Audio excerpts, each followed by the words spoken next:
अस्सलाम वालेकुम दोस्तों। Welcome to my YouTube channel AH clinic one. उम्मीद करता हूँ सभी दोस्त खैरियत से होंगे। दोस्तों, बच्चों को वैक्सीनेशन करने के हवाले से क्या नुकसानात होते हैं या वैक्सीन करवाने के बाद क्या नुकसानात हो सकते हैं, उस हवाले से इस वीडियो के अंदर बात करेंगे। मुझे कुछ व्हाट्सएप पे मैसेजेस मौसूल हुए जिसमें उन्होंने सवाल किया कि आया ये जो हम वैक्सीनेशन करवाते हैं बच्चों का जो ईपीआई शेड्यूल है, एक्सपेंडेड प्रोग्राम ऑफ इम्यूनाइजेशन है, तो गुज़श्ता दिनों में पाकिस्तान के अंदर पोलियो के केसेस काफ़ी ज़्यादा ट्रेस हो रहे हैं। उसके साथ साथ जो है पोलियो की कंपेन भी चल रही थी। तो गवर्नमेंट लेवल पे ये कंपेन चल रही थी, तो आया कि हमें बच्चों की वैक्सीनेशन करवानी चाहिए कि नहीं। दोस्तों, सबसे पहले समझने की बात ये ज़रूरी है, वैक्सीन की या वैक्सीन किसे कहते हैं। वैक्सीन जो है मुर्दा या नहीं मुर्दा अजसाम से तैयार की जाती है और किसी खास एक स्पेसिफिक डिजीज़ के खिलाफ तैयार की जाती है, किसी एक खास बीमारी के खिलाफ तैयार की जाती है। जैसे कि पोलियो की वैक्सीन है, तो अगर वो पोलियो की वैक्सीन बच्चों को पिलाई जाए तो वो बच्चे पोलियो से ही महफूज रह सकते हैं। दीगर बीमारियां जैसे कि पर्टूसिस है, टेटनस है, ऐसी बीमारियों से उनकी वैक्सीन जो है उनको महफूज रखेगी। वैक्सीन नॉन लिविंग ऑर्गेनिज्म या ऐसे ऑर्गेनिज्म से तैयार की जाती है जो आगे बीमारी को या मल्टीप्लिकेशन मजीद नहीं कर सकते। जब हम मरीज़ के अंदर उसको इंजेक्ट करते हैं तो हमारे जिस्म के अंदर एंटीबॉडीज़ एक कह लें फोर्स तैयार होती है जो हमें उस बीमारी के खिलाफ हमारे अंदर क़ुव्वत मदाफ़त जो है बढ़ाना शुरू कर देती है। और बिलाहर वो क़ुव्वत मदाफ़त इतनी ज़्यादा बढ़ जाती है कि उस बीमारी के जो जरासीम होते हैं, जो नीम मुर्दा होते हैं, उनको बाकायदा तौर पर वो किल कर देती है या बॉडी से रिमूव हो जाते हैं। दोस्तों, ईपीआई शेड्यूल के अंदर मुख्तलिफ़ इक़साम की जो है वैक्सीन्स लगाई जाती हैं, जैसे कि पोलियो की, टेटनस की, नमूनिया की, हेपेटाइटिस बी की, रोटा वायरस की, उसके अलावा इसी तरह दफ्थेरिया की, पर्टूसिस की। इस तरह मुख्तलिफ़ बीमारियों की 10 बीमारियों की जो वैक्सीन है बच्चों को की जाती है। दोस्तों, वैक्सीन नॉन लिविंग ऑर्गेनिज्म से भी तैयार की जाती है और उसके अलावा अलावा कुछ ऐसी वैक्सीन्स भी हैं जो लिविंग ऑर्गेनिज्म से तैयार की जाती हैं। जो वैक्सीन्स लिविंग ऑर्गेनिज्म से तैयार की जाती हैं उनके मोड ऑफ एक्शन डिफरेंट हैं और चंद ऐसी वैक्सीन्स पाई जाती हैं जो लिविंग ऑर्गेनिज्म से तैयार की जाती हैं, वो वैक्सीन्स इंसानों के लिए हार्मफुल साबित होती हैं या उनके एडवर्स इफ़ेक्ट्स ज़्यादा देखने को मिलते हैं।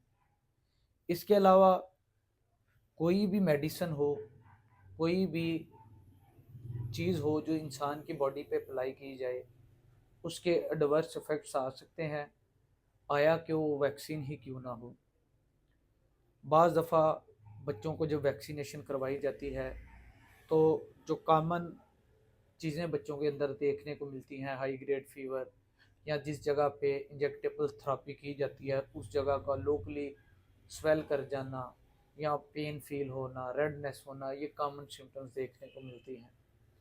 लेकिन सम टाइम वहाँ पे पस देखने को मिलती है, जिस्म साफ़ ना होने की वजह से, स्टरलाइज्ड सिरिंज ना होने की वजह से, इस तरह के मामलात भी बच्चों के अंदर देखने को मिलते हैं। दोस्तों, कोई भी इंडिविजुअलाइजेशन के हवाले से कोई भी वैक्सीन जो है किसी इंसान को जो है एडवर्स इफ़ेक्ट्स पैदा कर सकती है या उससे एडवर्स इफ़ेक्ट लाजमन हो सकते हैं।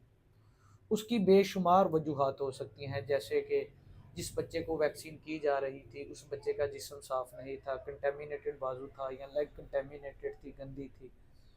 उसके अलावा जो वैक्सीन है वो प्रॉपर तौर पर उसका जो टेम्परेचर है उसको मेंटेन नहीं रखा जा सका, कोल्ड चेन सिस्टम में कोई कोताही रह गई थी, वैक्सीन जो है उसका एक ख़ास टेम्परेचर होता है, वायरल वैक्सीन को एक ख़ास टेम्परेचर पर रखा जाता है, इसी तरह बैक्टीरियल वैक्सीन को एक ख़ास टेम्परेचर पर रखा जाता है। उसके अलावा ये वैक्सीन्स ख़राब हो जाती हैं, काबिल इस्तेमाल नहीं रहती।